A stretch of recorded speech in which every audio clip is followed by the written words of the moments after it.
श्रुतिस्मृतिपुराणानाम् आलयं करुणालयं नमामि भगवत्पादं शङ्करं लोकशङ्करं शङ्करं शङ्कराचार्यं केशवं बादरायणं सूत्रभाष्यकृतौ वन्दे भगवन्तौ पुनः पुनः ईश्वरो गुरुरात्मेति मूर्तिभेदविभागिने व्योमवद्व्याप्तदेहाय दक्षिणामूर्तये नमः।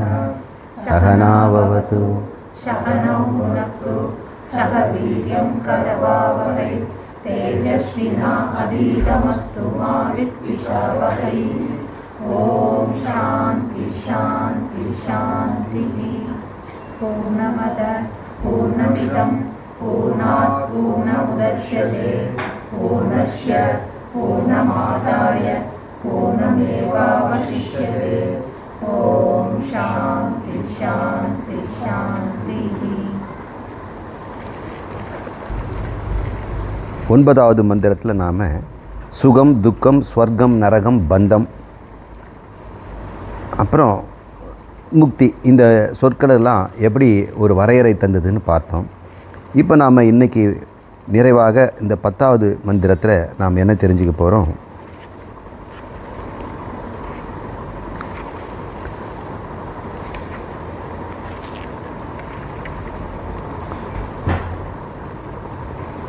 குரு சிஷ்யன் வித்வான் மூடன்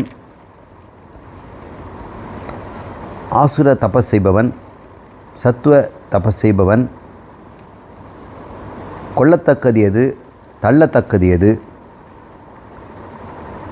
அப்புறம் சந்நியாசி முக்தன் எப்படிப்பட்டவன் இதெல்லாம் இன்றைக்கி நாம் பார்க்க போகிறோம். அவ்வாறு இந்த நிராலம்ப உபனிஷத்து நிறைவேறுது. அப்புறம் பலனும் சொல்லும். இதை படிப்பதனால என்ன பலன் அப்படின்னு ஒரு உபனிஷத்து சொல்லும். பலஸ்ருதி அப்படின்ற மாதிரி சிலதையும் சொல்கிறது. இன்று நாம் ஒட்டுமொத்தமாக நிறைவு செய்வோம் இன்றைக்கி இந்த உபனிஷத்தை.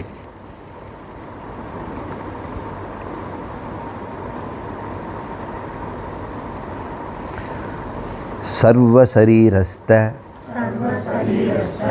சைதன்ய பிரம்ம பிராபகோ குருர் உபாஸ்யக. குரு என்பவர் யாருன்னா உபாசிக்கத்தக்கவர், வணங்கத்தக்கவர் அப்படின்னு சொல்கிறார். இப்போ குரு வணங்கத்தக்கவர் தான். அவர் எதனால் வணங்கத்தக்கவர் அப்படிங்கிறதுனால சர்வ சரீரஸ்த ஸ்த என்றால் நிலை பெற்றிருக்கின்ற, சர்வ சரீரஸ்த எல்லா உடம்புகளிலும், அது மண்புழுவோ அல்லது வெட்டுக்கிளியோ புல்லோ பூண்டோ ஆலமரமோ வாழைமரமோ மனிதர்களோ மிருகங்களோ பட்சிகளோ தேவர்களோ எல்லாமே சரீரங்கள் தான். சர்வ சரீரஸ்த உள்ளே இருந்து கொண்டு அந்த சரீரத்துக்கு உணர்வு கொடுக்குறார். சரீரம் மட்டும் இல்லை, சூக்ஷ்ம சரீரத்துக்குள்ளேயும் அவர் தான் இருக்கிறார். ஜீவனுக்குள்ளும் அவர் இருந்து கொண்டு ஜீவத்துவத்தை அவர் விழுங்குகிறார். அப்படிப்பட்டவர் எப்படிப்பட்டவர்னா சைதன்ய பிரம்மம், சைதன்ய ஸ்வரூபமான கடவுள். பிரம்மம்னா கடவுள். கடவுளுக்கு என்ன தன்மை இருக்கிறது கேட்டால் சைதன்யம், தூய அறிவும் தூய ஞானமுமாக இருக்கிறார். ஞப்தி மாத்திரம் அப்படின்னா நமக்குன்னு சொல்லும்போது நம்மிடம் கடவுள் எப்படின்னா ஞப்தி மாத்திரம். ஞப்தி என்றால் அறிவுணர்வு மாத்திரம், கேவல ஞானம் அப்படின்னு. அதை கான்ஷியஸ் அப்படின்னு சொல்கிறார். பியூர் கான்ஷியஸ் அப்படின்னு இங்கிலீஷில் சொல்லலாம். அப்படி இருக்கின்ற பிரம்மத்தை, கடவுளை பற்றி யார் சொல்லி கொடுக்குறாரோ, பிராபகோன்னா ப்ராபகேட் பண்ணுறவர், இதை விளக்கி சொல்பவர் எவரோ குரு, அவர் உபாசியக அப்படின்னு சொல்கிறாங்க. அப்புறம் சிஷ்யன் யார் அடுத்து சொல்கிறார்.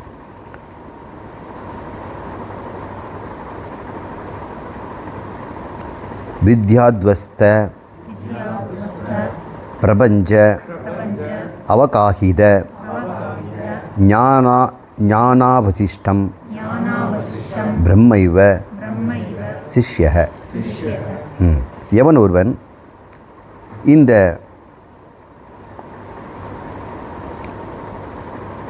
ஞானத்தினால் வித்யாஸ்துவஸ்த அப்படின்னா இந்த உபதேசத்தினால், பிரம்மத்தை பற்றிய ஞானத்தினால், பிரம்மத்தை கடவுளை பற்றிய அறிவால் என்ன ஆகிறான்? அவன் கடவுளாயிட்டான். கடவுளை அறிந்து கடவுளாயிடுறான். மருந்தை பற்றி அறிந்து மருந்தாக மாறிடுறதில்ல, மருத்துவன் ஆயிடுறான். கடவுளை அறிந்தவன் கடவுளாயிடுறான். அது எப்படி சார்? அறிந்தால் அந்த அறிவு பொருளாகவே மாறிடுவோமான்னு? அறியும் பொருள் வேறு, அறிபவன் வேறு தானே. நீ பிரம்மமாக இருப்பதால், கடவுளாக இருப்பதனால், கடவுளை அறியும் போது கடவுள் என்பது நீ கண்டுபிடிச்சிக்கிற, அவ்வளவுதான். இப்போ கடவுளாக நீ மாறிடல. கடவுள் என்பதை நீ அறிந்து கொள்வதால் கடவுளாகிறாய். ஏன்னா ஏற்கனவே நீ கடவுள் தான். அப்போ நீ கடவுளாக இல்லாததுக்கு காரணம் கடவுள் என்ற அறிவு இல்லாததுனால. இப்போ கடவுள் என்ற அறிவு வந்தால் கடவுள் ஆகிறது கஷ்டம் இல்லை. கடவுள் ஏற்கனவே இருக்கிறதுனால கடவுள் என்பதை நீ கண்டுகொள்கிறாய். அப்படிப்பட்டது வித்யாஸ்துவத்வ அப்படின்னா அந்த ஞான திருஷ்டியினால் பிரபஞ்ச அவகாஹித, இந்த ஒட்டுமொத்த பிரபஞ்சமே செல்லா காசு, பொய், பிரயோஜனம் இல்லாதது, என்னுடைய மாயாசக்தி, எனக்கு அனுபவத்திற்கு மாற்றம் இருப்பது, அறிவில் நில்லாதது. அனுபவத்துக்கு மாற்றம் இருப்பது, அறிவில் நில்லாதது. அறிவில்னு பார்த்தா நிற்காது, அனுபவத்தில் பார்த்தா இருந்துகிட்டே தான் இருக்கும்.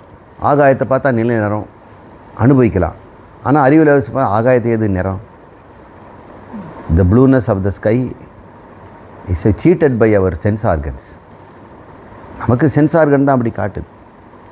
அங்கே இருக்கிற ஸ்கேட்டரிங் ஆஃப் லைட்டு நமக்கு அது ஒரு நிறம் இருப்பது போல் கண்ணுக்கு தான் தெரியுது, அறிவுக்கு நிற்கிறது இல்லை. பூமி வேகமாக சுழலுது அப்படின்னு அறிவு சொன்னாலும் அனுபவத்தில் அது இல்லைன்னு சொல்லுவோம். அப்போ அறிவு தான் ஜெயிக்கும். எவனொருவன் இந்த சொந்த அறிவினால் நான் பிரம்மம், இரண்டற்றவன் அப்படின்னு தெரிஞ்ச பிறகு, நான் பிரம்மமாக இருப்பதால் என்னை பொறுத்த வரைக்கும் ஜகத் என் கற்பனை. நான் பிரம்மமாக இல்லாமல் ஜீவனாக இருந்தான்னா இந்த உலகம் கற்பனை இல்லை, நிஜம். நிஜமான உலகம் கற்பனைன்னு எப்போ ஆகும்? நீ உன்னை மனிதனுங்கிற நிலையை விட்டுட்டு பிரம்மங்கிற நிலைக்கு வந்துட்டாக்கா. அப்போ உங்களுக்கு கற்பனைன்னு தெரியுமானா, கற்பனை மாதிரி இருக்குதுன்னா கற்பனையினால் உனக்கு என்ன பயம்? நீ கற்பித்து கொண்டதை வச்சு உனக்கே பயமா? நீயே ஒரு சிங்கத்தை சிலை செய்துட்டு பயந்து ஓடிடுவியா? நீயே ஒரு பேய் சிலை செய்துட்டு பயந்து ஓடிடுவியா? பேய் சினிமா எடுத்தோம், அந்த சினிமா பார்த்து பயப்படுவானா? அவனுக்கு தெரியாது எப்படி பயமுறுத்தினான். நல்ல ஒரு பயமுறுத்துகிற டைரக்டருக்கு எல்லாம் குழந்தைங்களாம் விளையாடுற அந்த பிருந்தாவன்ற பூங்கா இருக்குதுல்ல மைசூரில், அதே கூட பேய் காடாக மாற்றி காட்டுவான். பேய்கள் உலகத்தில் காட்டு மாதிரி ஒரு சப்தத்தையும் கொடுத்து இருட்டையும் காமிச்சிட்டானா பகலை விளையாடின இடம் தான் இது. நடிகர்களுக்கு ஒரு பயமும் இல்லை. அந்த சுற்றுமுற்றத்த பொருளெல்லாம் அவங்க வச்சுருக்கிறாரு. இப்போது இந்த கற்பனையில் உருவாக்கப்பட்ட உலகம் ஜீவனாக இருக்கும்போது கற்பனை இல்லாமல் நிஜமாக இருக்குது. தன்னை கடவுள்னு தெரிஞ்ச பிறகு என்னுடைய கற்பனை தான் அப்படின்னு, இந்த கற்பனையினால தான் பயந்துட்டு இருந்தேன், கற்பனைன்னு தெரிஞ்ச பிறகு எனக்கு பயம் போயிடுச்சுன்றான் இல்லையா? அதைத்தான் நம்ம பிரபஞ்ச உபசமம்னு சொல்கிறோம். இப்போ ஞானிகள் எல்லாம் பிரபஞ்சமே இல்லை, அவங்க பொய்ன்னு கண்டுபிடிச்சிட்டு அவங்களுக்கு கண்ணுக்கு உலகமே தெரியாது, பிரம்மன் தான் தெரியும்லாம் இல்லை. அவங்களுக்கு உலகம் நல்லா தெரியும், அது மிரட்டாது, அவ்வளோதான். மாயை அவங்கள மயக்காது. மாயை இறைவனுக்கு சக்தி, ஜீவனுக்கு அது ஒரு மிரட்டல், அது ஒரு திரை, பிரம்மத்தை காண விட்டாமல் தடுக்குது. இப்போ பிரம்மம்னு தான் அறிஞ்ச பிறகு மாயை ஒன்றும் அழிஞ்சு போகாது, ஏன்னா அவருடைய சக்தி இல்லையா? அப்போ பிரம்மமானவொன்னே தன்னுடைய சக்தியை இழந்துருவாரான்னு, சக்தியை மீட்டெடுப்பார் அவர். எப்படிப்பட்ட சக்தி? மாயா சக்தியை மீட்டெடுத்து எனதே எல்லாது இல்லைன்னா பகவான் சொல்கிற மம மாயா துரத்தியதை அப்படி, என் மாயை கடக்க முடியாதுடா, ஆனால் என்னை அறிந்து கொண்டவன் வெகு சுலபமாக அதை கடந்து விடுகிறான். கடந்து விடுகிறான்னு சொல்லலை. மீரா என்ன சொன்னாங்க? நான் கடலை எப்படி கடப்பேன்னு நான் தோணியை கேட்டேன், கிருஷ்ணன் கேட்டேன். அவர் கடலே இல்லைன்னு காட்டி கொடுத்துட்டாரு. நான் தோணியை கேட்டேன், அவர் கடலே இல்லைங்கிறாரு. அப்படிப்பட்டவன் யார் அப்படி புரிந்து கொண்டானோ, ஞான அவசிஷ்டம் பிரம்மைவ, ஞானமாக அவசிஷ்டம், அவனுக்கு எஞ்சி இருக்கிறது உலகம் இல்லை, அவன் பிரம்மம் என்று எஞ்சி நிற்கிறான். அவசிஷ்டம்னா எஞ்சி இருத்தல். இந்த ஞானத்தினால் பிரம்மம் மட்டுமே இருக்கிறது, மிச்சம் மீதி இல்லாமல் எல்லாம் ஓடி போச்சு, நான் தான் எஞ்சி இருப்பவன். எல்லாம் ஓடிட்டாங்க, நான் ஒருத்தன் தான் சார் நின்னேன். எல்லா பயல்களும் ஓடிட்டாங்க, போலீஸ் வந்தவொடனே காணா போயிட்டாங்க, நான் மட்டும் தில்லுன்னு இருந்தேன், அதனால் உள்ளே கொண்டு போய் போட்டாங்க. யார் ஒரு வந்து ஞானத்தில் அவசிஷ்டமாக இருக்கிறானோ, எஞ்சி நிற்கிறானோ, அவன் பிரம்ம இவ, அவன் பிரம்மமே தான். அப்படிப்பட்டவன் சிஷ்யனா. குரு காட்டி கொடுத்தாரு, இவன் பிரம்மம் ஆயிட்டானா. இப்போ குரு பாவம் இன்னும் தேடிட்டு இருக்கிறாரு. இல்லை, குரு உபாசிய, அவர் பிரம்மமாக உபாசிக்கப்பட வேண்டியவர் அப்படின்னு இந்த மந்திரம் சொல்லுது. இப்போ மூடன் யார் அப்படின்னு ஒரு கேள்வி. கர்த்திருத்வாத் அகங்கார பாவாரூடோ மூடக. மூடன் என்பவன் யார்னா, இந்த உண்மையை தெரிந்து கொள்ளாமல், தன்னை பிரம்மம் என்று தெரிந்து கொள்ளாமல், நான் கர்த்திருத்துவம், போக்திருத்துவம், ஞாத்திருத்துவம் உடையவன் அப்படின்னு நினைக்கிறான் பாருங்க, அதுதான் மூடங்கிறான். அப்படிப்பட்ட அகங்காரம், அகங்காரம் நான் என்ற உணர்வு, நான் அறிபவன், செய்பவன், உணர்பவன் அப்படின்னு எவன் நினைக்கிறானோ அவன் மூடன். நாங்கள் அதான் பண்ணிகிட்ருக்குறோம், மூடர்கள். அப்போ என்ன செய்யணும்? அறியதை விட சொல்கிறீங்களா? செய்கிறத விட சொல்கிறீங்களா? உணர்றதை விட சொல்லிடுறீங்களா? தாராளமாக செய்யுங்க. அது கல்பிதம்னு செய்யுங்க. அது வந்து ஜீவனத்துக்காக, பிராரப்தத்துக்காக, உடம்பினுடைய ஜீவனத்துக்கு அது ஏதோ செய்துக்குது. அது பிழைக்கிறத நீங்கள் ஏன் கெடுக்குறீங்க? நீங்கள் பிரம்மம் ஆகிட்டீங்க. அப்புறம் நான் கருத்துருத்தை விட்டேன்னா, முன் உடம்பு எப்பவுமே அது வந்து தன் தொழிலை செய்துட்ருக்குது, அதையே நீ நிறுத்துற. அப்போனா நீ மறுபடியும் முட்டாளாகிடுவேன். ஏன் இந்த உடம்பு செயல்படுது நிறுத்தணும் அப்படின்னா, நீ கருத்துருத்தம் இருக்கிறதுனால தானே நான் உடம்புக்குனால நிறுத்த முயல்ற. நீ பிரம்மமான பிறகு நீ உடம்பு ஏன் நிறுத்த போகிற? உன் மனசை ஏன் நிறுத்த போகிற? அது பாட்டு செய்யும். அது தர்மத்தில் அது போய்கிட்டே இருக்கிறது. எது தர்மத்துக்கே போகுதோ அது அதர்மம் செய்யாது.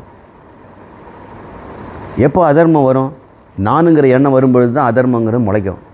நானுங்கிற எண்ணம் இல்லாத பெட் கிரைண்டர் தர்மமாக தான் இருக்குது. அரிசி போட்டாலும் அரைக்குது, கோதுமை போட்டாலும் அரைக்குது. அரைக்கிற தவிர ஒன்றும் பண்ணுறது இல்லையே, தோசை எதுவும் சுடுறது இல்லையே. அது தர்மத்தை மீறதே கிடையாது. தர்மத்தை மீறினா அதுக்கு சொந்த புத்தி இருக்கணும். அப்போ கர்த்திருவம் இருக்கணும், அகங்காரம் இருக்கணும். இப்போ புரிஞ்சுக்கிட்டிங்களா? ஞானம் பெற்ற பிறகு நம்ம கர்த்திருவத்தை, ஞாத்திருத்துவ, பௌத்திருவத்தை விட்டுக்கணுமானா இன்னும் கூட புரியல. பிரம்மத்துக்கு விடுறது எங்கே இருக்குது, கொள்வது எங்கே இருக்குது? அவன் பிரம்மம். அப்போ யார் சாப்பிட்றான்னா சாப்பிடட்டும், யார் சாப்பிடாமல் இருக்கணும் சாப்பிடாமல் இருக்கட்டும். அவன் தர்ம அதர்மம் செய்வானா அதையும் தாண்டி அவன் போயிடுறான். ஏன்னா யார் வரும் கிரைண்டர் வந்து தர்மம் பண்ணுதோ அதர்மம் வேடிக்கை பார்ப்பானா என்ன? வாட்ச் பண்ணுறோமா? நல்ல வேலை நமக்கு மாவாட்டுறதுக்கு ஒரு மிஷின் கிடச்சதுனால கவனிக்க வேண்டியதில்லை. அதுக்கு அலாமை போட்டு அதில் தானாக செட் பண்ணிட்டேன்னா அது பாட்டு பண்ணிகிட்ருது. ஆளை வச்சு மாடை வாட்டுன்னு சொல்லுங்க பாங்க. 1 மணி நேரம் செய்ய வேண்டியது 5 மணி நேரம் ஆட்டிக்கிட்டு இருப்பாங்க. அப்போ அங்கே ஒரு கர்த்தா இருக்கிறான்னு பார்க்குறோம். இப்போது மூடர்கள் யாருன்னு கண்டுபிடிச்சிட்டோம்.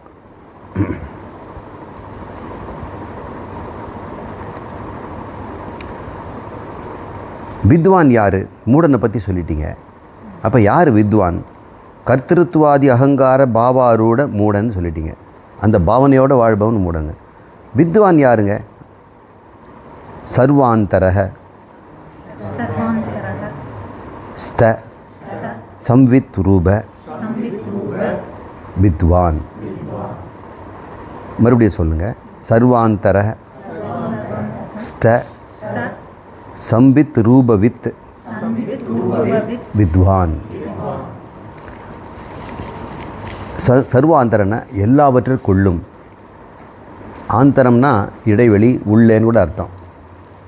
அந்தரம்னா இடைநிற்றல்.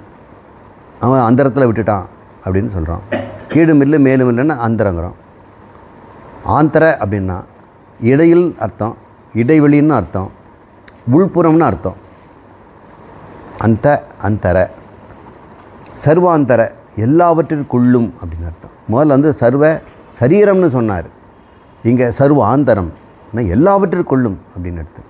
இப்படி ஒன்று எடுக்கிறார். இந்த மாதிரி செஸ்நட் ஒரு கொட்டை, இதில் இருக்கிறாரா இறைவன்? தாராளமாக இருக்கிறார். அப்படியா? இந்த தூணில் இருக்கிறாரா? இருக்கிறார். உடைச்சிப்பார், நரசிம்மர் வருவார்.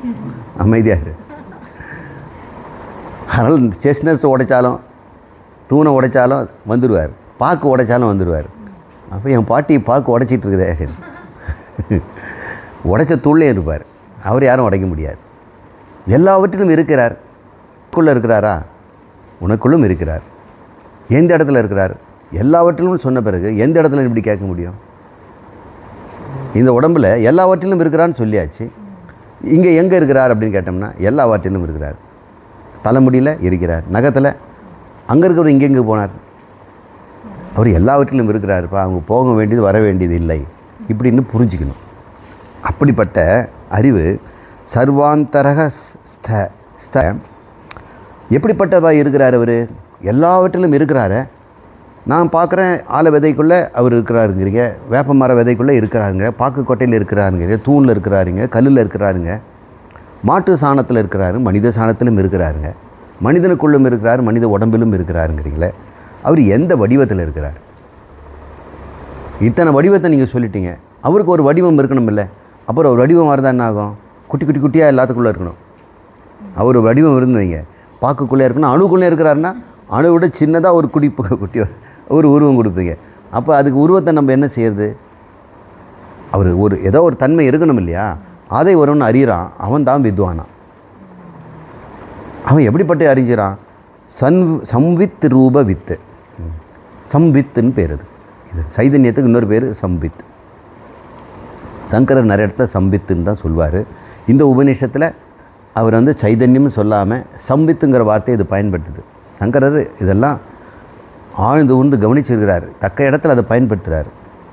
நீங்களும் நான் யாருன்னா சம்பித் அப்படின்னு சொல்லலாம், சைதன்யம்னு சொல்லலாம். அந்த சம்பித் ரூபமாக ஞான ஸ்வரூபமாக அவர் இருக்கிறார், சச்சிதானந்தம் இருக்கிறார் என்ற அறிபவன் வித்வான்.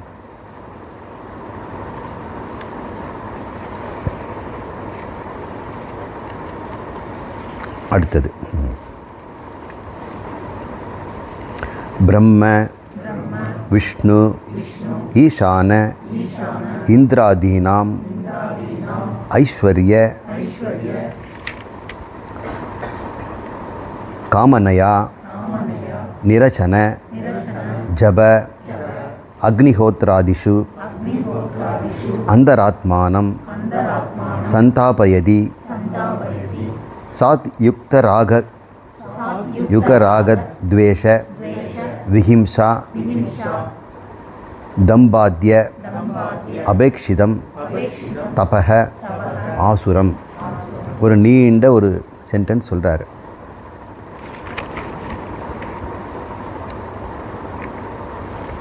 இப்போ தபத்தை பற்றி சொல்கிறார். நிறைய பேர் இந்த ஞானத்திற்காகவும் பிரம்மத்தை அடைவதற்காகவும் ஆன்மீகம் அப்படின்ற ஒரு போர்வையில் நிறைய செய்கிறாங்க. அதை தபம்னு சொல்லுவோம். அவர் தவம் ஏற்றி இறைவன் அடைந்தார். தவம் ஏற்றணும் தான். எப்படிப்பட்ட தவம்னு சொல்கிறார். இப்போ சொல்ல போகிற தவம் ஆசுர தபம் அப்படிங்கிறார். இதனால் இறைவனை அடைய முடியாது. அப்புறம் உண்மையான தபம் எதுதான் அப்படின்னு கேட்குறாரு. பிரம்ம சத்தியம் சொல்லுங்கள். ஜெகன் மித்யா இதி அபரோட்ச ஞானாக்னினா பிரம்மாத்யைஷ் ஐஸ்வர்ய ஆஷா சித்த சங்கல்ப பீஜ சந்தாபம் தபக அப்படின்னு ரெண்டு சொல்கிறார். முதல்ல ஆசுர தபக, உண்மையான தபம் அப்படின்றது என்னன்ற, ஆசுர தபம் என்னன்றது பார்ப்போம். அவர் சொல்கிறாரு, இந்த நிராலம்பம் சொல்லுது, பிரம்மன்னா நான்முகன். இந்த இடத்துல பிரம்மம் கிடையாது, பிரம்மதேவன். எப்படி இன்றைக்கி பிரம்மதேவன்கிற பிரம்மன் முதல்ல சொல்லியிருக்கீங்க அப்படின்னா, அடுத்து விஷ்ணு அப்படின்னு வார்த்தை வர்றதுனால இந்த இடத்துல அவர் பிரம்மத்தை சொல்லாமல் பிரம்மத்தை அவர் குறிப்பிடுகிறார் அப்படின்னு நம்ம புரிஞ்சுக்கணும். பிரம்ம விஷ்ணு ஈசானம். இப்போ மும்மூர்த்திகள். இந்திராதீனாம், இந்திரன் போன்ற தேவர்கள், மும்மூர்த்திகள் இந்திரன் போன்றவர்கள், அவருடைய சக்தி நமக்கு வரணும். ஐஸ்வர்ய காமனாய, அவர்கிட்ட பலமெல்லாம் நமக்கு வரணும். நான் படைப்பு தொழில் செய்கிற படைக்கும் திறமையுடைய கடவுளாக மாறணும், ஈசனாக மாறணும், விஷ்ணுவாக நான் வாழணும் அப்படின்னு ஒருத்தன் தபம் ஏற்றான்னு வைங்க. அது ஆசுரம்ங்கிறார். பிரம்மமாகிறத விட்டுட்டு அவங்க உள்ளே இருக்கக்கூடிய தேவதைகளாகவும் ஜீவனாகிறது ஒரு பெரிய ஒரு விஷயமா? அதனால் அது அப்படிப்பட்ட காமனாய, காமம்னா ஆசை, அப்படி ஆசையினால் காமனாய என்ன அப்படிப்பட்ட ஆசையின் காரணத்தினால் காமனாய நிரச்சன, அச்சனம்னா சாப்பிட்றது, உண்ணாவிரதம் இருக்கிறது தான், பட்டினியாக இருக்குது, அப்படியே வழியெல்லாம் ஒட்டி போயிட்டு ரிப் கேஜுன்னு சொல்கிறாங்களே, மார்பு விலாயம், அதெல்லாம் கொடுக்கூடாக இருக்கும். அப்படி வரல அப்படின்னா படபடன்னு சத்தம் கேட்கும். அப்படி இருக்கிறவங்க தபம் பண்ணுறதுப்பா இப்போ எப்படிப்பட்ட தபம். நிரச்சனை, சாப்பிடாமல், ஜபம் எந்நேரம் ராம் ராம் ராம் அப்படின்னு ஏதாவது. அந்த காலத்தில் வால்மீகி அப்படி தான் பண்ணதான் சினிமாவில் காட்டுறாங்க. அப்படி தான் பண்ணாரன்னு எனக்கு தோணலை. அவர் உண்மையாக சரியான ராமரை கண்டுபிடிக்க இப்படிலாம் செய்யக்கூடாது. அது அசுர தபம் ஆகிடுது. அவர் அசுர தபத்தில் என்ன பெற்றாங்க? எல்லாரும் சாகாவரம் பெற்றாங்க. பஸ்மாசுரன் அப்படி தான் சொன்னான், யார் நான் தொட்டாலும் அவன் சாம்பல் ஆயிடணும் அப்படின்னு சிவன்கிட்டே பண்ணிட்டான். சிவனுக்கு அசுர தபம் பண்ணதுனால அவன் கேட்டதை கொடுத்துட்டார், அசுர தபம். அப்படி எத்தனை தபம் வாங்கினவங்க இருக்கிறாங்களே. இரவிலும் சாக மாட்டேன், பகலும் சாக மாட்டேன், கீழே சாக மாட்டேன், மேலேயும் சாக மாட்டேன், வீட்டிலும் சாக மாட்டேன், வெளியும் சாக மாட்டேன், கத்தியிலும் சாக மாட்டேன், மிருகத்திலையும் சாப்பிட மாட்டேன், மனுஷனாலும் சாகக்கூடாது, பகலில் சாகக்கூடாது. அப்புறம் செத்து தொலைஞ்சான்ல. இப்போ சாகாவரம் பெறுவதற்கு எப்படி தவம் இருந்திருப்பாங்க. இப்போ தவம் செய்தவங்கெல்லாம் அசுரர்கள்லாம் கடைசியில் பதம் செய்யப்பட்டு தான் அழிஞ்சாங்க. அதெல்லாம் கிடைச்சிது அவனுக்கு. அப்படிப்பட்ட தபமில் வேண்டாகிறாரு. நிரச்சன, ஜப, அக்னிஹோத்திராதிஷு, அக்னிஹோத்திரம் கூட அசுர தபங்கிறார். அப்புறம் எதன் மூலம் உங்களுக்கு ஏதாவது கிடைக்கிது இல்லை, காமிய சுகம் ஒன்று வருது இல்லை. தேவலோகத்தில் நான் சாரூபத்தில் இருக்கணும் அப்படின்னா கிடைக்கும். சத்தியலோகத்தில் போயிட்டு சாரூபம்னு சொல்லக்கூடிய அந்த கந்தனாகவோ ஆஞ்சநேயனாகவோ அல்லது நாரதனாகவோ எப்படியோ ஒரு ஜீவனாக அங்கே இருப்பீங்க. அந்த தன்மையெல்லாம் உங்களுக்கு வந்துடும். அதை தான் அந்த தன்மை வரணும், ஐஸ்வர்யம் வரணும் அப்படின்னு தவம் செய்கிறாங்க. அக்னிஹோத்ராதிஷு அந்தராத்மானம் சந்தாபயதி. அந்தராத்மான தன்னுடைய ஆத்மாவை, தன்னை சந்தாபயதி துன்புறுத்து கொள்கிறார். சந்தாபம்னா துன்புறுத்து கொள்ளுதல், மன கஷ்டத்தை, கிளேசங்கள். சந்தாபயதி. அப்புறம் யுக்த ராகாத், மிக பற்றுதலும் உடும். துவேஷம் வெறுப்பும் அவங்ககிட்ட இருக்கும். அப்படி வந்து தவம் முடித்து வெளியே வந்தவொடனே அப்படியே மிரட்டி பார்ப்பான் எல்லோரும். மேலேருந்து ஒரு காக்கா அவன் மேலே ஆகி போயிட்டுச்சு. பார்த்த உடனே அது சாம்பல் ஆயிடுச்சு. டெஸ்ட் பண்ணி பார்த்தான். உண்மையிலே நம்ம பாருங்க, இப்போ முதல்ல இந்த பலம் வந்தவனுக்கு நல்லது செய்யணும்னு ஆசை வருமா? ஒரு படம் இங்கிலீஷில் ஹாலோ மேன் எடுத்தாங்க. அவன் கண்ணுக்கு தெரியாமல் மறைஞ்சிற ஒரு மருந்து கண்டுபிடிச்சிட்டான்.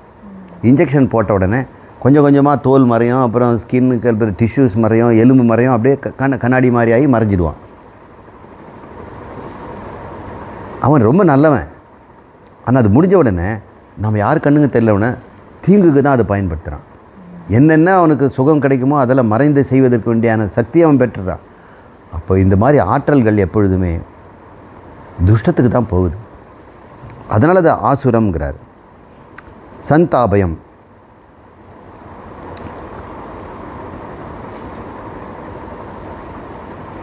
அபேட்சிதம், இதை சார்ந்திருப்பவன். தப ஆசுதம், இப்படிப்பட்ட தபம், இப்படிப்பட்ட தபம் இதை சார்ந்திருக்கின்ற தபத்தை அபேட்சிதம் தபக ஆசுரம் அப்படின்னு பேர் வச்சிருக்கிறார். அப்புறம் எது தான் நல்லது சொல்லுங்க ஐயா நிராலம்பரே அப்படின்னு கேட்டோம்னா, பிரம்ம சத்தியம், பிரம்மம் தான் உண்மை, ஜெகன் மித்யா, இந்த பிரபஞ்சமெல்லாம் அவருடைய கற்பனை, பொய், சத்துமல்ல அசத்துமல்ல. சத்தென்றும் சொல்ல முடியாது, அசத்துன்னு சொல்ல முடியாது. இருக்கிற வரை பயன்படுத்திட்டு போட்டுடலாம். ஏன்னா பயன்படுத்தினா அது அழிஞ்சு போயிடுது. அதனால தான் அது அசத்து.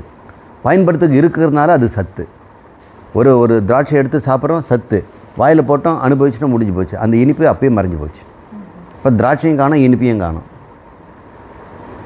அப்புறம் அது அசத்தாயிடுச்சு.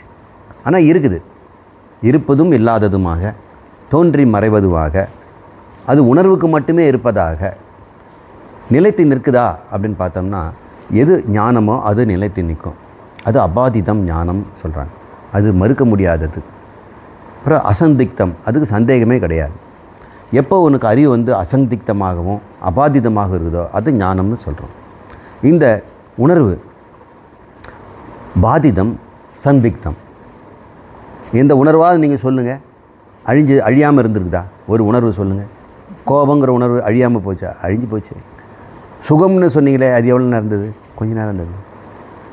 இன்பம்ங்கிறது எவ்வளோ நேரம் இருந்தது? கொஞ்ச நேரம் இருந்தது. எவ்வளோ நேரம் இருக்க முடியும் அது? அப்போ சந்தேகத்துக்குரியதாக தான் இருக்குது. இன்பமா துன்பமானு சந்தேகப்பட வேண்டி இருக்கிறது இல்லையா? இப்போ அபாதிதம் ஞானம், அசந்திக்தம் ஞானம். ஞானத்துலேயும் சந்தேகத்துக்குரியதை ஞானம்னு சொல்லக்கூடாது.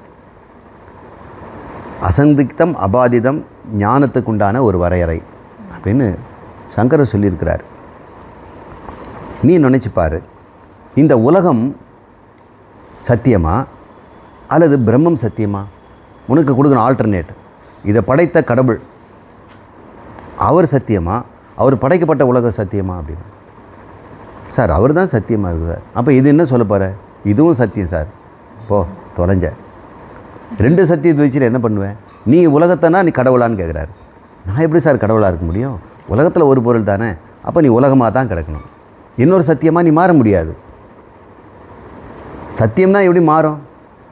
அப்போ நீ உலகத்தில் ஒருவன்னு நினச்சிட்டினா நீ உலகத்தில் ஒருவனாக தான் இருக்க முடியும், கடவுளாக ஆகவே முடியாது. இப்போ நம்ம என்ன பண்ணணும்? உனக்கு ஆல்டர்னேட் கொடுக்குறாங்க. இதில் எது சத்தியம், எது மித்தியான்னு கண்டுபிடிக்கணும். மித்தியானா என்ன? இருப்பது போல் அனுபவிப்பதும் வரை இருப்பது.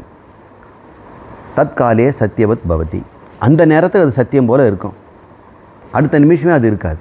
இப்போ உணர்வுகளெல்லாம் நீங்கள் ஆராய்ச்சி பண்ணி பாருங்கள், அறிவை ஆராய்ச்சி பண்ணி பாருங்கள். எது நிலையாக இருக்குது, எது நிலையற்றதுன்னு சொல்லுங்கள். அறிவு நிலையானதா, உணர்வு நிலையானதா? அறிவு தானுங்க. அப்போ நிலையற்றது உணர்வுன்னு தெரிஞ்சோம், அதை நிலைப்படுத்த முயற்சிது எவ்வளோ கஷ்டம். மண்ணை கயிறாக்க முடிகிற மாதிரி இருக்குது. உணர்வு நிலையானது, நிலையற்றது. அதை நிலைப்படுத்த போராடுவது தான் இந்த வாழ்க்கை. இது தான் ஜீவத்துவம், இது தான் சம்சாரம். அறிவை வச்சு அது நிலைப்படுத்த வேண்டியதில்லை, அது அழிக்க வேண்டியதில்லை, அழிக்கவும் முடியாது. அது அசந்திக்தம் அபாதிதம் அப்படின்னு சொல்லி பிரம்ம சத்தியம் ஜெகன் மித்யா. அப்போ மித்தியாங்கிற வார்த்தை உபனிஷத்தில் இல்லையா அப்படின்னு ஒரு கேள்வி வருது. இல்லை, இருக்குதுங்க. வேதத்தில் மித்தியாங்கிற வார்த்தை பயன்படுத்தியிருக்கிறாங்க. யாராவது மித்தியாங்கிற சொல்லி இல்லையா அப்படி இருக்குது அப்படின்னு சைட்டேஷன் வேணால் நிராலம்பத்தை எடுத்து கொடுங்க. 10வது மந்திரம். பிரம்ம சத்தியம் ஜெகன் மித்யா இது ஏத் அபரோட்ச ஞானத்தினால், அபரோட்ச ஞானாத் அப்படிங்கிறார். இந்த அபரோட்சமாக இந்த ஞானம் இருக்கணும். எப்படி? பிரம்மம் தான் சத்தியம், ஜெகத் மித்யா அப்படின்னு சொல்லிட்டீங்கன்னா அது பரோட்ச ஞானம். பிரம்மம் சத்தியங்க, இந்த உலகெல்லாம் மித்யான். நான் உன்னை கேட்டது நீ யார் அப்படின்னு கேட்டேன். அந்த பிரம்மம் நானே என்று எவன் ஒருவன் அபரோட்சமாக, இந்த ஞானம் பரோட்சமாக இருக்கிற வரைக்கும் வேஸ்ட்டுங்க. ஆத்மா பற்றி நீட்டி முழக்கிக்கிட்டே இருக்கலாம், இந்த பிரபஞ்சம் பொய்ன்னு சொல்லிகிட்டே இருக்கலாம். நீ அபரோட்சமாக அறிஞ்சியா? இந்த உணர்வு நிலையற்றதுன்றது நீ உணர்ந்தியா? சார் உணர்வு நிலையற்றதுன்னு உணர்ந்தேன். அப்படிப்பட்ட அறிவு அது நிலையானது. நீ உணர்வுனால நீ அதை நிறைஞ்சின்னு வச்சிங்க, அந்த உணர்வும் சீக்கிரம் போயிடும். அது பேர் மயான வைராக்கியம். மயான வைராக்கியத்தினால இந்த எதுவுமே நிலையற்றதுங்க. நேற்று இருந்தார், இன்றைக்கி போயிட்டாருங்க. அவர் எவ்வளோ சொத்து வச்சுருந்தார், இன்றைக்கி ஓட்டாண்டியாக வந்து நிற்கிறார். நான் கண்ணாடியே பார்த்துருக்குறேன். 4 தெரு சந்திக்கிற இடம் இருக்குது. ஒரு பக்கம் போலீஸ் ஸ்டேஷன், ஒரு பக்கம் பிள்ளையார் கோயில். அந்த பிள்ளையார் கோயிலில் தான் நாங்களாம் நண்பர்களெல்லாம் நின்று பேசிகிட்டு இருப்போம் மணிக்கணக்காக. என்னுடைய நண்பன் ஒருத்தன் அங்கே பிச்சைக்காரன்னு நிற்கிறது பார்த்தேன். அன்னைக்கு வாய் பழக்கிற செல்வன் தானவன். எங்கே போனாலும் அவன் தான் சாப்பிட்றதுக்கு பில்லு பே பண்ணுவான். அவ்வளோ சந்தோஷமாக இருந்தேன். ஆனால் கோயம்புத்தூர் நான் படிச்சுட்டு ஒரு லீவில் போகிறேன். அங்கே போயினா அதே தெருவில் நாங்கள் நின்ன இடத்துல அவன் பிச்சைக்காரன் நிற்கிறான். நிலை இல்லாததுன்னு தெரியுது. வைராக்கியம் வந்துருச்சா நமக்கு? நம்ம தப்பிச்சோம் அப்படின்னு தான் நம்ம வந்திருக்கோமே தவிர நாம் அப்படி ஆவோன்னு யாரும் சொல்கிறது இல்லையே. எதுவும் நிலை இல்லைன்னு நம்ம சொல்கிறது இல்லையே. அப்படிப்பட்டது அது உணர்வாக உணரப்பட்டதுன்னு அறிவாக அறியப்பட்டதா? அதுதான் அபரோட்சம். பிரம்ம சத்தியம் ஜெகன் மித்யா இத்தியேதி அபரோட்ச ஞானாக்னினா. இப்படிப்பட்ட அபரோட்சமான அறிவினால், அந்த அறிவினால் ஒரு அக்னி உண்டாகுதான். அந்த அக்னியினால்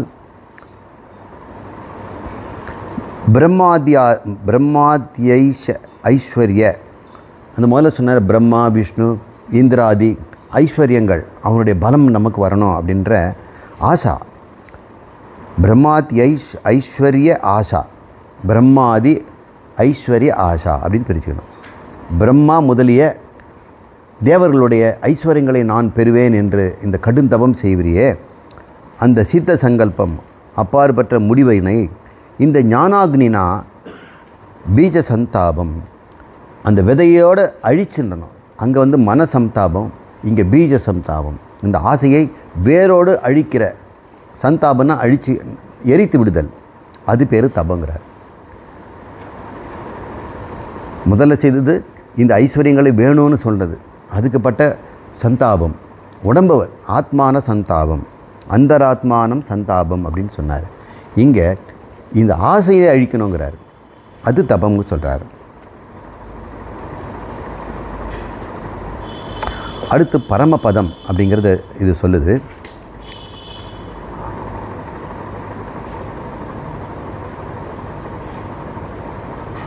பிராண இந்திரியாந்தக கரண குணாதேஹே பரதரம் சச்சிதானந்தம் அயம் நித்யம் முக்த பிரம்ம ஸ்தானம் பரமம் பதம். பரமம் பதம்னா இந்த தபத்தினால், இந்த தபஸை நீங்கள் சொன்னீங்களே, என்னமோ ஐஸ்வர்யத்தெல்லாம் அழிச்சிடணும், இந்த ஆசைகளெல்லாம் ஐஸ்வர்ய ஆசை, ஈஸ்வரத்துவ ஆசை, அதை நாம் விடணுங்கிறீங்களே, சத்தியம் ஞானம் அனந்தம் பிரம்மம் என்பதை கண்டுபிடிச்சிக்கணும்னு சொல்கிறீங்களே, அதுவும் அபரோக்ஷமாக அறியணும்னு சொல்கிறீங்களே, அதனால் என்ன கிடைக்கணும்? பரமம் பதம் கிடைக்கும்.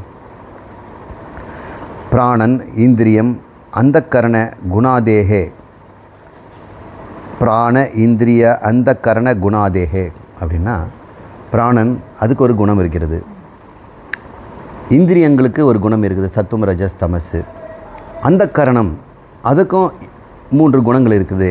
இந்த குணாதேகேனா இந்த குணங்களெல்லாம் மேலான பரதரம், அதற்கு வேறான, பரம்னா அதற்கு வேறான, அப்பாற்பட்ட, உயர்ந்த தரம், பரதரம், இந்த 3க்கும் அப்பாற்பட்டது. இப்போ உலகம்னு சொன்னோம்னா 3 குணங்களால் ஆகப்பட்டது. ஏன்னா உலகத்தை படைக்கிறதுக்கே அவர் முக்குணத்தை தான் அவர் பயன்படுத்தினார், ரஜஸ்தம சத்துவங்கிற பிரகிருதியை தான் பயன்படுத்தினார். அப்போ உள்ளமும் அப்படிப்பட்டது தான், அந்த கரணமும் அப்படிப்பட்டது தான், சரீரம் அப்படிப்பட்டது தான். நீ சரீரத்தினால் அனுபவிக்கின்ற உலகங்களும் அதுவும் முக்குணங்களானது தான். இந்த குணங்களெல்லாம் மாறக்கூடியது, தோன்றி மறையக்கூடியது, மித்யா என்று அறிந்து கொண்டோம் இல்லையா? அப்போது இந்த குணங்களுக்கெல்லாம் வேறான, உயர்ந்த, நிர்குணமான, பரம்னா அதுக்கு வேறான, எப்படி நிச்சயமாக என்ன இருக்க முடியும்? குணங்களுக்கு வேறானது நிர்குணமாக தான் இருக்க முடியும். அது சச்சிதானந்தமயம். அது எப்படிப்பட்டதுன்னா சச்சித் ஆனந்த ரூபமாக இருக்கும். அது எப்படி இருக்குது? நித்திய முக்தம், எப்பொழுதுமே விடுபட்டதாகவே இருக்கிறது. சம்சாரத்திலிருந்து இல்லாமல், எந்த துன்பங்களும் இல்லாமல் ஆனந்த ஸ்வரூபமாக இருக்கிற அதை நித்தியம் முக்தம்ங்கிறார். முக்தம்னா முக்தி, நம்மெல்லாம் முக்தி அடைகிறோம், அவர் முக்தியிலே இருக்கிறவர். அவர் பிரம்மஸ்தானம், அப்படிப்பட்ட நிலையை ஒருவன் அடைவது பிரம்மஸ்தானம், அதுதான் பரமம் பதம். அதை நீ எப்படி அடைய முடியும்? குருவிடம் கேட்டு பிரம்மத்தை அறிந்து பிரம்மமாக ஆகிவிட வேண்டும். பிரம்மத்தை கேட்டு பிரம்மத்தை அறிகிற பிரம்மம் ஆயிடுறனா, குரு சொல்லிக் கொடுத்தவரை பிரம்மம் என்று நாம் புரிந்து கொள்ள வேண்டும். பிரம்மம் தான் இதை சொல்லிக் கொடுக்கிறது, பிரம்மம் தன்னைத்தான் சொல்லிக் கொண்டிருக்கிறது என்று தெரிந்து கொள்ள வேண்டும்.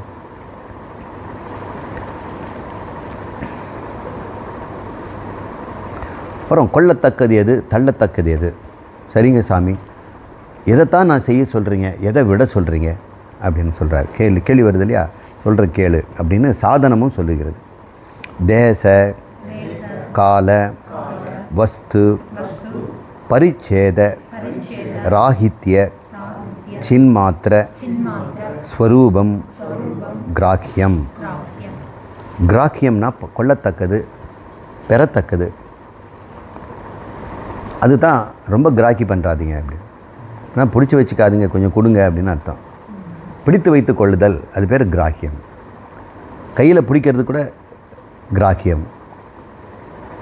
இந்த நிழல் போய் சூரியனை மறைக்கிறது பேருங்க, அது கிரகணம், கிராக்கியம். அது பற்றி கொள்கிறது, நிழல் போய் மூடுது. அப்புறம் கிரகணம், கிராக்கியம், கிரகம்னா பற்றி கொள்வது. இந்த கிரகத்துக்கு கிரகம்னு ஏன் பேர் வருதுன்னா, அது ஒவ்வொரு ராசியாக பற்றி கொண்டே நகரும். ஒவ்வொரு டிகிரி அப்படியே நகர்ந்துக்கிட்டே இருக்குது. அதை பற்றி பற்றி இதை விடுது, அதை இப்படி பிடிச்சிக்குது. இப்படி கிரகம் நகர்றதுனால அது கிரகம்னு பேர், கிரகணம்னு பேர். பற்றி கொள்வதனால கைகளுக்கு பற்றி கொள்வதனால இது கிராக்கியம் அப்படின்னு பேர். எதை நாம் பற்றி கொள்ள வேண்டும்? பற்றுக பற்றற்றானை அப்படிங்கிறார்ல, அந்த பற்றல்லதை நம்ம பற்றி கொள்ள வேண்டுமா? இப்படிப்பட்டது அதுன்னா தேசகால வஸ்து பரிச்சேத ராகித்ய சின்மாத்திர ஸ்வரூபம், அதை பற்றி கொள்ளுங்கிறார். இந்த முதல்ல சம்பித்துன்னு பேர் கொடுத்தார், இப்போ சைதன்யன்னு பேர் கொடுத்தாரு. அப்போ சின்மாத்திரம்னு இப்போ சொல்கிறார். சித்து மாத்திரமாக, ஞான மாத்திரமாக, அறிவு மாத்திரமாக இருக்கின்ற, அறிவாக இருக்கிறது, அறிய ஆசைப்படுவதில்லை. சக்தி உடையதாக இருக்கிறது, அதுவும் செய்ய விரும்புவதில்லை. ஆனந்தமாக இருக்கிறது, எனவே அது வந்து இன்பத்தை நாடுவதில்லை. இப்போ மனிதர்களெல்லாம் இன்ப நாட்டமும் செயல் நாட்டமும் அறிவு நாட்டம் உடைகிறார்கள். நாடுவதே எதுவும் இல்லாமல் இருக்கின்ற ஒன்று இருக்கிறது, எந்த நாட்டமும் இல்லை. அறிவு நாட்டம், செயல் நாட்டம், இன்ப நாட்டம் இல்லாத, ஆனால் அனைத்தும் உடையதாக ஒன்று இருக்கிறது. அது சச்சிதானந்தம், அது சின்மாத்திரம். அதைத்தான் நீ வந்து பிடித்து கொள்ள வேண்டும். அது பிடினா விட வேண்டியது என்னன்னா தேசகால வஸ்து பரிச்சேதம், அதை விட்டுடணும். நீ எப்படிப்பட்டவனாக இருக்கிறேன்னு கேட்டால், நான் இந்த இடத்துல இருக்கிறேன் சார், அங்கே இல்லை சார், தயவுசெய்து நீங்கள் இங்கே வாங்க அப்படின்னு சொல்கிறோம். அப்போ தேசத்தில் நீ துண்டுபட்டு இருக்கிறாய், எல்லா இடத்துலையும் இல்லை. அப்போ தேச பரிச்சேதம், you are divided by space. கால பரிச்சேதம், நான் இந்த நேரத்தில் இருப்பேன் சார், அந்த நேரத்துக்கு அப்புறம் நான் இருக்க மாட்டேன், வேறு இடத்துல இருப்பேன். கால பரிச்சேதம் ஒன்று இருக்குது. அப்போ வஸ்து பரிச்சேதம், நான் இப்படிப்பட்டவனாக தான் இருக்க முடியும் சார், எனக்கு நீங்கள் வேணும்னா இந்த மாதிரி தான் நான் இருப்பேன், வேணும்னா நீங்கள் வேலைக்கு வச்சுக்கோங்க, இப்படி தான் நான் இருப்பேன். ஆணாக இருக்க முடியும், பெண்ணாக இருக்க முடியாது, பெண்ணாக இருக்க முடியும், ஆணாக இருக்க முடியாது, மனிதனாக இருக்க முடியும், நாயாக இருக்க முடியாது, கூஜாவாக இருக்க முடியும், செம்பாக இருக்க முடியாது, தங்கமாக இருக்க முடியும், இரும்பாக இருக்க முடியாது. எல்லாத்துக்கும் அதுவாக தான் இருக்க முடியும், இன்னொன்றாக இருக்க முடியாது. அப்போ வஸ்து பரிச்சேதம்ங்கிறான். இப்போ நாமெல்லாம் வஸ்து பரிச்சேதம் இல்லையா? இப்போ இளைஞனாக இருக்க முடியுமா? முடியாது. இளைஞனாக இருக்க கிழவனாக இருக்க முடியுமா? முடியாது. அப்போ வஸ்து பரிச்சேதம் எல்லாருக்கும் இருக்குது. கால பரிச்சேதம் இருக்குது, இவ்வளோ காலம்தான் இருக்க முடியும். தேச பரிச்சேதம் இந்த இடத்துல இருக்க முடியும். எது ஒன்று இதெல்லாம் இல்லாமல் இருக்கிறதோ அது ராகித்யம், அதை கடந்ததாக இருக்கிறது, இல்லாததாக இருக்கிறது. அது சின்மாத்திரமாக தான் இருக்க முடியும். இந்த சைதன்யத்துக்கு மட்டும்தான் காலம் இல்லை, இடம் இல்லை, பொருளும் இல்லை. பொருள்னா குணம்னு வச்சுக்கோங்க. அதை ஒன்றே நாம் பற்றி கொள்ள வேண்டும், கிராஹியம். எது அக்ராஹியம், எதை பற்றி கொள்ளக்கூடாது அப்படி கேட்கும்போது, ஸ்வஸ்வரூப விதரிக்த மாயாமய புத்தீந்திரிய கோச்சர ஜகத்து சத்தியத்வ சிந்தனம் அக்ராஹியம். ரொம்ப அழகாக சொல்லு. நீ விட வேண்டியது என்ன தெரியுங்களா? உன்னை பற்றிய ஒரு கருத்து, நான் தேசகால வஸ்து அபரிச்சின்னம் சின்மாத்திர ஸ்வரூபம் என்று இருப்பதை பற்றிக்கொள். எதை நீ விடணும் அப்படின்னு சொன்னால், ஸ்வஸ்வரூப தன்னுடைய ஸ்வரூபமாகிய சின்மாத்திரமாகிய காலதேச அபரிச்சின்ன அந்த சைதன்யத்தை தன் ஸ்வரூபம் என்று அறிந்து கொள்ளாமல், அதற்கு வேறான விதரிக்த, அதற்கு வேறான மாயாமயம், மாயையினால் செய்யப்பட்ட புத்தி இந்திரியம், அந்த கரணம் இந்திரியம் என்று சொல்லக்கூடிய புலன்களும் மனமும் என்று கோச்சரம், அதை பற்றி கொண்டு ஜகத்து இந்த பிரபஞ்சத்தை சத்தியத்துவ இது உண்மை என்று நினைக்கின்ற சிந்தனம், நினைப்பு, அதுதான் நீ விட வேண்டும், அக்ராஹியம். சத்தியத்துவ சிந்தனம், சத்திய புத்தியை விடு. இந்த ஜகத்து நிலையானது, என் அனுபவங்கள் நிலையானது, என் உணர்வுகள் நிலையானதுங்கிற புத்தியை விடுறா. அந்த புத்தியினால தானே, நிலையானதுங்கிற புத்தியினால தானே நம்ம கெட்டு போகிறோம். இந்த சுகம் நித்தியம், இந்த துக்கம் நித்தியம்னு கூட நம்ம கெட்டு போயிடுறோம். இந்த பொருள் நித்தியம், இந்த சரீரம் நித்தியம், இந்த ஜகத் நித்தியம், வாழ்கின்ற உலகம் நித்தியம்னு நினைக்கிறோம். உலகம் வேணா இருக்கணும், நீ இருக்க மாட்ட. அனுபவங்கள் நித்தியம் இல்லை, அனித்தியம் என்று தெரிந்து கொள்ளு. ஆனால் அனுபவிக்கின்ற நீ ஸ்வஸ்வரூபம், அது மட்டும்தான் நித்தியம்னா அதை பற்றிக்கொள். இதையெல்லாம் விட்டுவிடு, அக்ராஹியம் அப்படின்னு சொல்லுது. மறுபடியும் படிக்கலாம். தேசகால வஸ்து பரிச்சேத ராகித்ய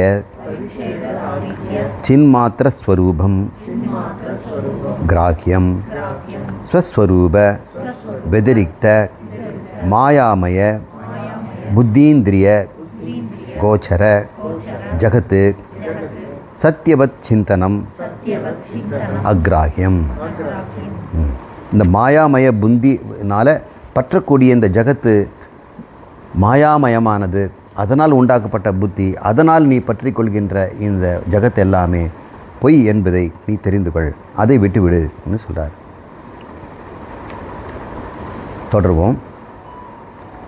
சர்வ தர்மான் பரித்யஜ்ய நிர்மமோ நிரகங்காரோ பூத்வா பிரம்மேஷ்டம் சரணம் உபகம்ய தத்துவமசி அகம் பிரம்மாஸ்மி சர்வம் கல்விதம் பிரம்ம நேஹ நானா அஸ்தி கிஞ்சன இத்தியாதி மகாவாக்கிய அர்த்த அனுபவ ஞானாத் பிரம்மைவ அகமஸ்மி இதி நிச்சித்ய நிர்விகல்ப சமாதினா ஸ்வதந்திரோ யதிச்சரதி சஹ சந்நியாசி சஹ முக்தஹ சஹ பூஜ்யஹ சஹ யோகி சஹ பரமஹம்சஹ சோ அவதூதஹ ச பிராமண இதி இதம் நிராலம்ப உபனிஷதம் அப்படின்னு இது நிறைவு செய்யுது. இன்னும் ஒரு ஸ்லோகம் இருக்குது, அதனுடைய பயனும் சொல்லிடுது.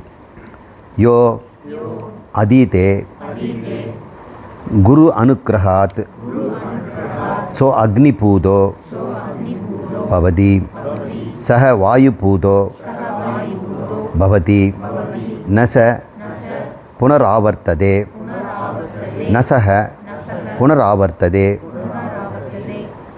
புனர்னா அபிஜாயதே புனர்னா அபிஜாயதே இது உபனிஷத்து. இது நிராலம்போ உபனிஷத்து சமாப்தா. பலனையும் சொல்லுது. இந்த ஞான நிலையும் அது புகழ்ந்து சொல்லுது. இது பிரசம்சா என்று பெயர். எப்போவுமே ஒரு பிரசம்சா இருந்தால் புகழ்ந்து சொல்லணும். சிலதை இகழ்ந்து சொன்னால் தான் புகழ்ச்சிக்கும் இதை நம்புவாங்க. சிலது இகழணும், இந்த பிராண்டெல்லாம் பாருங்கள் அப்படின்னு, இதெல்லாம் தள்ளுங்க அப்படின்னு, அப்புறம் இதை மட்டும் பிடிச்சிக்குவாங்க அப்படின்னு ஒரு கை காட்டி இது காட்டி அதை தூக்கி பாட்டு பளபளன்னு மின்னும். அது பிரசம்சா. மற்றதை அதை நிந்தா, இது ஸ்துதி. இந்த பிரசம்சாங்கிறதெல்லாம் நம்ம 6 விதமான அடையாளம்னு சொல்லுவாங்களே, ஷட் லிங்கானிங்கிறது. அதில் பிரசம்சாங்கிறது ஒரு முக்கியமான எங்கே வேதம் புகழ்த்தி சொல்லுதோ அது மையக்கருத்தாக இருக்கும். எதை லாஜிக்கலாக விளக்குதோ அது மையக்கருத்தாக இருக்கும். அது உபபத்தி. எது வேற எங்கேயோ சொல்லப்படாமல் இங்கே மட்டும் சொல்லப்பட்டிருக்குதோ அபூர்வதா, அது உண்மை, அதனுடைய தகுதியாக இருக்கும் அப்படின்னு நிறைய லிங்கங்களை சொல்லுதில் பிரசம்சாங்கிற ஒன்று இங்கே நம்ம பார்க்குறோம். இப்போ என்ன பிரசம்சா பண்ணுது? சர்வ தர்மான் பரித்திஜ்ய, எல்லா தர்மங்களையும் கைவிட்டு. அப்படின்னா என்ன தர்மங்கள்? மனிதனுக்கு வர்ண தர்மம், ஆசிரம தர்மம் அப்படின்னு தர்மங்கள் இருக்கின்றன. மனிதனாக பிறந்தால் வர்ணம். வர்ணம்னா என்ன? நம்ம ஒரு 4 மணி கிளாஸில் பார்த்தோம். இன்றைக்கி வர்ணங்கிறது குணத்தின் அமைப்பு, உள்ளத்தின் குணக்கட்டமைப்பு. அதில் 4 விதமான உள்ள கட்டமைப்பு மனிதர்கிட்டே இருக்குது. மனிதர்கள் உள்ளங்களுடையவர்கள். அந்த உள்ளமும் 4 விதமான கட்டமைப்பில் இருக்கிறது. ரஜஸ்தம சத்துவங்கிற 3 குணங்களும் பல கலவையில் இருக்கிறதுனால 4 விதமான கலவை பாசிபிள். அந்த கலவையில் ஏற்படும் போது குணக்கட்டமைப்பு 4 விதமாக அமைக்கிறது. அதில் ஒரு குணக்கட்டமைக்கு பிராமணம், ஒரு குணக்கட்டைக்கு சத்திரியம், இன்னொரு குட்டமைக்கு வைஷ்யம், இன்னொன்று சூத்திரம் அப்படின்னு பேர். இந்த கட்டமைப்பில் இருக்கின்ற போது உன்னை அறியாமலே ஒரு கர்மத்தில் ஈடுபடுகிறாய். அது குணக்கர்ம விபாக. அதனால் உனக்கு ஒரு கர்மம் ஏற்படுகிறது. அது மட்டும் இல்லாமல் ஒவ்வொரு வருணத்திலும் பிராமணனோ சத்திரியனோ வைசியனோ அவனுக்கு ஆசிரமம் என்று 4 இருக்கிறது. சிரமம் என்றால் முயற்சி, கடினம், கஷ்டம். இல்லை, சிரமமாக இருக்குதுன்னு சொல்கிறோம். ஆசிரமம்னா ஒரு தபம் செய்யும்போது சாதாரணமாக இருக்குமா, சுலபமாக இருக்குமா? சிரமமாக தான் இருக்கும். அப்போது 4 வகையான சிரமங்களை நீ கடக்கணும். அந்த சிரமத்தினால நீ தூய்மை அடைகிறாய். அது பேர் ஆசிரமம். பிரம்மச்சாரி ஆசிரமம், கார்கத்திய ஆசிரமம், கிரகஸ்த ஆசிரமம், வானப்பிரஸ்த வணி ஆசிரமம், சந்நியாச ஆசிரமம். இதெல்லாம் கஷ்டங்களாம். இதில் வந்து தபம் செய்யணுமா, அது சிரமம் இருக்கிறதுனால ஆசிரமம்னு பேர். பிரம்மச்சரிய ஆசிரமத்தில் நீ என்ன கஷ்டப்பட போகிற? என்ன சிரமங்கிறியன்னு? பேதவங்க மனப்பாடம் பண்ணணும், பிரம்மச்சாரி புல நடக்கம் இருக்கணும், மன அடக்கம் இருக்கணும், ஒழுங்கு இருக்கணும், குரு சேவை செய்யணும். ஸ்கூல் படிக்கும்போது தான் தெரியும் உங்களுக்கு, லீவ் விடும்போது எப்படிப்பட்ட சிரமம் அதுன்னு தெரியும். சம்மர் வெக்கேஷனில் தான் அது வந்து இந்த பிரம்மச்சரியாங்கிறது சிரமம் அப்படின்னு தெரியும். அந்த சிரமத்தை கடந்து இல்லற சிரமம் கஷ்டந்தானே. இல்லறங்கிறது கல்யாணங்கிறது ரொம்ப சுபமாக இருக்கிற மாதிரி தெரியும். இப்போ நாளாக அது வந்து சுமக்க வேண்டியதாக இருக்குது. குடும்பத்து பாரத்தை சுமக்கணும். அக்கா தங்கச்சியில் கல்யாணம் பண்ணி கொடுக்கணும், தன் குழந்தைகளை கல்யாணம் பண்ணிக்கணும் அப்படின்றது. அப்புறம் ஆசிரமம், அது சிரமம். 3வது வானப்பிரஸ்தம். இந்த பொறுப்பெல்லாம் விட்டுட்டு போனால் மறுபடியும் உபாசனம் செய்யணும், தியானம் பண்ணணும். தியானம் பண்ணும்போது ஒரு கட்டுப்பாடு இருக்கணும் இல்லையா? ஆகார கட்டுப்பாடு, புலன்களின் கட்டுப்பாடு. வயோதிகத்தில் சில ஒழுங்குமுறைகள் நம்ம கடைபிடிக்க வேண்டியிருக்குது. வயோதிகள் எப்படி நடந்துக்கணும் அப்படி நடந்துக்கணும். சின்ன பிள்ளைத்தனமாக நடந்துக்கூடாது. அதெல்லாம் அங்கே அதுவும் ஒரு சிரமம். அப்புறம் சந்நியாசம் வரும்போது சில சிரமம். ஏன்னா நீ வந்து பணத்தை வச்சுக்க முடியாது, உணவுப் பொருளை சேமித்து வச்சுக்க முடியாது, தனக்குன்னு சொந்த பந்தங்களையோ உறவுகளையோ வீடையும் வச்சுக்கூடாது. இருந்தாலும் நீ வாழ்ந்தாகணும் அப்படின்னு சந்நியாசத்தையும் எடுத்துக்கிறாங்கல்ல. இப்போ எல்லாமே இந்த 4 ஆசிரமம் உங்களுக்கு என்ன பண்ணுது? ஒரு தவத்தை உண்டாகுது, மன தூய்மையை உண்டாகுது. இப்போ ஞானத்துக்கு ரெடி ஆகிட்ட. அதனால் என்ன பண்ணுற? நீ ஞானத்துக்கு ரெடி ஆகிட்ட, அதனால் மறுபடியும் சன்னியாசியாக இருந்துக்கிட்டு இருக்காத, வானப்பிரசனாக இருந்துகிட்டு இருக்காத, இல்லறவாசியாக இருந்துகிட்டு இருக்காது. ஞானத்துக்கு வந்துட்டல்ல. சர்வ தர்மான் பரித்யஜ்ய. பகவானும் சொல்கிறார், மாமியேகம் சரணம் பிரஜ. என்ன கண்டுபிடிக்கோ, என்ன பிரம்ம ஞானத்துக்கு வந்துட்டல்ல, மீது எல்லாத்தையும் விட்டு. நீ எந்த வர்ணம்னு சொல்லாத, நீ பிராமணன் பேசாத, சத்திரியன்னு சொல்லாத, பிரம்மச்சாரின்னு சொல்லாத, இல்லறவாசின்லாம் சொல்லிட்டு இருக்காது. எல்லாத்தையும் தூக்கி வீசு. ஞானம் ஒன்றே கருத்தாக வாழ்வது. அவன் சன்னியாசியும் கிடையாதான், அத்தியாசிரமின்னு பேர் அவனுக்கு. ஆசிரமங்களையும் கடந்தவன். சர்வ தர்மான் பரித்யஜ்ய, விட்டுவிடு.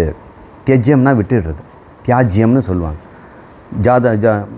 இந்த வானசாஸ்திரம் ஜோதிஷமெல்லாம் 5 நாள் தியாஜ்யம், இதில் கழிச்சிக்குங்க, அதுக்கப்புறம் மீதி இருக்கிறது நீங்கள் கணக்கு போட்டு பாருங்கள் அப்படின்னு. அப்படி ஆகி சர்வ தர்மான் பரித்யஜ்ய நிர்மமோ, எனதுங்கிறதெல்லாம் விட்டுடணுமா. நிரங்கங்கார, நானுங்கிறத விட்டுடணுமா. நானுங்கிறத விட்டால் எனதுங்கிறதும் போயிடும். எனதுங்கிற வரைக்கும் அகங்காரம் இருக்கும். நிர்மமோ நிரங்கங்கார. அப்போ கர்த்திருத்துவ போக்திருவம் போனால நானுங்கிறது போயிடும் இல்லை. அதான் கர்த்தான்னு நினச்சோம் மூடன்னு சொல்லிச்சு. இப்போ அதை ரீகலெக்ட் பண்ணி பார்க்கும்போது நிர்மமோ நிரகங்காரங்கிறது கர்த்திருத்துவ போக்திருத்துவ ஞாத்திருத்துவ அகங்காரத்தை விடுவது. அவ்வாறு ஆகி பூத்வா, நிர்மமோ நிரகங்கார பூத்வா பிரம்மேஷ்டம், பிரம்மத்தை அறிவதே இஷ்டமாக கொண்டு அதே பிரம்ம நிஷ்டையில் இருந்து, பிரம்மேஷ்டம் பிரம்ம நிஷ்டை. ஞானங்கிறது என்ன சொன்னேன்? அபாதிதம் அசந்திக்துவம், எந்த சந்தேகமில்லை நான் பிரம்மம். உணர்வு ரீதியாக இல்லை, இது வந்து அறிவு ரீதியானது. எனவே அபாதிதம். உணர்வுன்னா மறைஞ்சிடும். தியானத்தில் என்ன பிரம்ம மாதிரி ஃபீல் பண்ணேன் சார்னா அப்புறம் சாதாரண ஆள் மாதிரி ஃபீலிங் வந்துடும். இது ஃபீலிங் இல்லைடா, இது அறிவு. நீ தான் பிரம்மம், இதில் ஃபீலிங் இருக்குது. பிரம்மேஷ்டம் சரணம் உபகம்ய, இந்த பிரம்ம ஞானத்துக்கு இஷ்டப்பட்டவனாக சரணம் உபகம்ய, சரணம் பாத சரணங்களை. சரணம்னா 2 விதமான அர்த்தம் இருக்குது. பாதத்துக்கும் சரணம் இருக்குது, சரணாகதிக்கும் அதுதான் அர்த்தம். சரணாகதினாக்கா புகலிடமாக செல்வது சரணம். சரணம் அப்படின்னா பாதம். அவ்வாறு அடைந்தவனாக உபகம்ய என்னென்ன செய்ய போகிறீங்க? அப்போது தத்துவமசி, இந்த மகாவாத்திய குருவினிடம் கேட்டுக்கொள்ளுங்க. அகம் பிரம்மாஸ்மி, நானே பிரம்மம் என்று அவர் சொல்லித் தருவார். சர்வம் கல்விதம் பிரம்ம, எல்லாமே இருப்பதெல்லாம் பிரம்மம் தான்.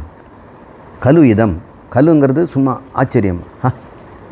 இங்கே இருக்கிறதெல்லாம் கலு இதம் பிரம்ம பிரம்மேவ சர்வம் கலு இதம் பிரம்ம, எல்லாம் பிரம்மம் என்று அறிவாக. நேக நானாஸ்தி கெஞ்சன, இதெல்லாம் பிரகதாரண்யத்தில் இருக்கிறதே இது ரிப்பீட் பண்ணுது. உபனிஷத்தே சைட்டேஷன் பண்ணோம். ஏகோ ஸ்லோகோ பவதி அப்படின்னு தைத்திரியத்தில் பல இடத்துல சொல்லணும். இதை பற்றி ஒரு ரிக்குவந்தரம் இருக்கிறது, அங்கே போய் பாரு அப்படின்னு சொல்லி கிராஸ் ரெஃபரன்ஸ் கொடுக்கும். இப்போ இது அப்படி சொல்லுது. நேக ந இக, இங்கே பல இல்லையாம், ஒன்று தான் இருக்கிறது. ஏகமேவ அத்விதீயம் பிரம்ம.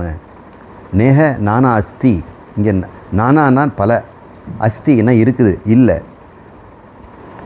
கிஞ்சன சற்றேனும் இத்தியாதி, இது போன்ற மகா வாக்கிய அர்த்த அனுபவம், இப்படிப்பட்ட மகா வாக்கியங்கள் உபனிஷத்தே சொல்லுது. அதன் அர்த்தத்தை அனுபவிப்பவனாக அந்த அந்த ஞானத்தை கொண்டு பிரம்மம் ஏவம் அகமஸ்மி, நான் பிரம்மமாகவே இருக்கிறேன் என்று, அகமஸ்மி நானே தான் பிரம்மம் என்று நிச்சயம் செய்த நிர்விகல்ப, இதற்கு வேறுபாடான சிந்தனைகள் அற்ற. இன்னொரு மறுபடியும் குழப்பம் வந்துடக்கூடாது. சார் கொஞ்ச நேரம் பிரம்மமாக இருந்துட்டு வரேன் அப்படின்லாம் கிடையாது. சார் பிரம்மமாக தான் இருந்தேன், கொஞ்ச நேரம் நான் ஒரு மனுஷனாக அப்படி நடக்கலாமா, அதெல்லாம் கிடையாது. நிர்விகல்ப, அதுக்கு ஆல்டர்னேட்டே கிடையாது. நிர்விகல்ப சமாதினா, அந்த சம புத்தியினால். ஸ்வதந்திரோ, யாராலும் தூண்டப்படாமல் ஏவல்படாமல், யாருக்கும் கட்டுப்படாமல். வர்ணத்தினால் கட்டுப்பாடு, இந்த வருணம் பிராமணனாச்சே நான் இப்படி இருக்கலாமா, சத்திரியனாச்சே இப்படி விட்டுடலாமா, எதுவும் உனக்கு கட்டுப்பாடு. சுதந்திரம். சுதந்திரனா அதர்மத்துக்கு இல்லை, நீ வாழ்கின்ற யாராலும் கட்டுப்படுத்தாமல் இருப்பது தான் சுதந்திரம். ஆனால் வாழ்ந்தாகணும் இல்லை, அது யார் வாழறாங்களோ அவன் வாழட்டும், இந்த உடம்பு வாழட்டும், நான் இல்லை, நான் பிரம்மம். அப்படிப்பட்ட ஒரு சுதந்திரம், உடம்பிலிருந்து சுதந்திரம், உடம்பினால் பெற்ற வர்ணத்திலிருந்து சுதந்திரம், ஆசிரமத்தில் சுதந்திரம், அனைத்திலும் சுதந்திரம் அடைந்து எதிச்சரதி, ஒரு எதியாக செல். எதினா யுக்தன், இந்த பிரம்ம ஞானத்தில் ஒட்டி கொண்டவன், அதில் நிற்பவனுக்கு யதின்னு பேர். யதா யுக்தம் அப்போ யதி, அவ்வாறு வாழ்கிறான். சரதி, அவன் பேர் என்ன?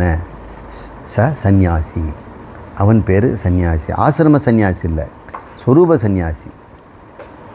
அவன் சாதன சந்நியாசி, இவன் சாத்திய சந்நியாசி. அவன் விவிதிசா சந்நியாசி, இவன் வித்வத் சந்நியாசி. எவன் ஒருவன் அவ்வாறு வாழ்ந்து கொண்டிருக்கிறானோ, யதிச்சரதி சக சந்நியாசி, சக முக்தக அவனே முக்தன், சக பூஜ்ய அவனே பூஜிக்க தகுந்தவன், சக யோகி அவனே ஞான யோகம் கர்மயோகத்தில் அடைந்தவன் யோகி, சக பரமஹம்ச அவனுக்கு பரமஹம்சன் என்று பெயர், சக அவதூதக அவனைத்தான் அவதூதன் என்று சொல்கிறார்கள். அவதூதன உடம்புல துணி இல்லாமல் சுற்றுறனுக்கு அவதூதன்னு பேர் இல்லை, இவனுக்கு பேர், இவனுக்கு துணி இருக்கும்.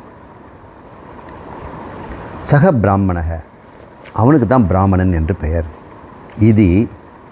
இதம் நிராலம்ப உபனிஷதம், இவ்வாறு நிராலம்ப உபனிஷம் சொல்லுகிறது அப்படின்னு அதுவே தன்னை டிக்ளேர் பண்ணுது. யோ அதீதே குரு அனுக்கிரகத, எவ்வாறு குருவினுடைய அனுக்கிரகத்தினால், யோனா யார் ஒருவன், அதீதனா அறிந்து கொள்கிறானோ, அதீதி பகவ அப்படின்லாம் சொல்கிறோம்ல உபநிஷத்தில், இந்த ஸ்வேதகேது சொல்லணும், அதீதி பகவ எனக்கு அதை சொல்லிக் கொடுங்க. அதீதோ, அதீனா தி நாலாவது தி, அதீதோ யக அதீதோ குரு அனுகிரக குருவனுடைய அனுக்கிரகத்தினால் அவனு சக அக்னி பூதோ அவன்